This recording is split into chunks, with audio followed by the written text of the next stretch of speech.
آپ کی سماعتوں سے ٹکراتی آواز اور بصارت تلک پہنچتی صورت ہے اسد علی بلوچ کی۔ اس امید کے ساتھ کہ ناظرین آپ تمام ہوں گے خیریت سے، السلام علیکم۔ ناظرین، آج بات کرتے ہیں خطے کی ایک اہم پیش رفت پر۔ ایرانی صدر سید ابراہیم رئیسی 3 روزہ دورے پر آج پاکستان پہنچے۔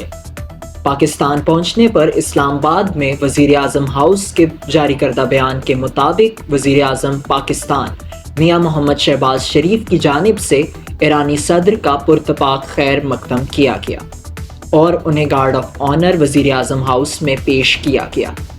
دونوں رہنماؤں نے ایران پاکستان کے 2 طرفہ تعلقات اور مختلف شعبوں میں تعاون کو فروغ دینے پر بات کی اور خطے میں دہشت گردی کے خاتمے کے لیے مشترکہ کاوشوں کا اعادہ کیا گیا۔ عالمی منظرنامے کی نگاہ سے دیکھا جائے تو اس دورے کو نمایاں مقام حاصل ہے۔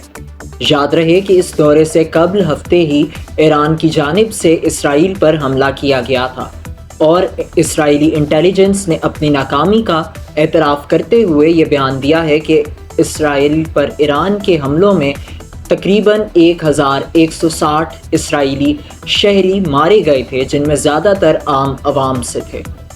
اور آج ایرانی صدر نے اپنے اس دورے میں کہا کہ پاکستان کی سرزمین ہمارے لیے قابل احترام ہے۔ غزہ کے عوام کی حمایت پر پاکستان کی عوام کو خراج تحسین پیش کرتا ہوں اور پاکستان اور ایران کے درمیان مشترکہ مذہبی تعلقات ہیں جن کو کوئی توڑ نہیں سکتا۔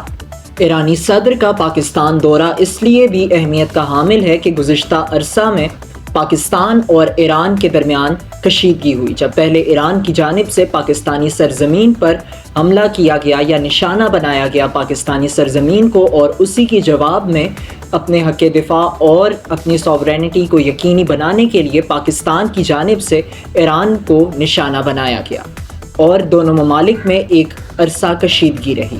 یہ دورہ خطے میں امن کی ترویج کے لیے بھی خاصا اہم ہے اور اسرائیل جو کہ غزہ پر مظالم ڈھا رہا ہے اس کے بارے میں بھی تبادلہ خیال کیا جائے گا، اور پاکستان اور ایران جو کہ مشترکہ طور پر خطے میں دہشت گردی کے خلاف برسر پیکار ہونا چاہتے ہیں، ان امور پر بھی تبادلہ خیال ہوگا۔ اسی کے ساتھ دیجیے اجازت، ملتے ہیں اگلی ویڈیو میں۔ اللہ حافظ۔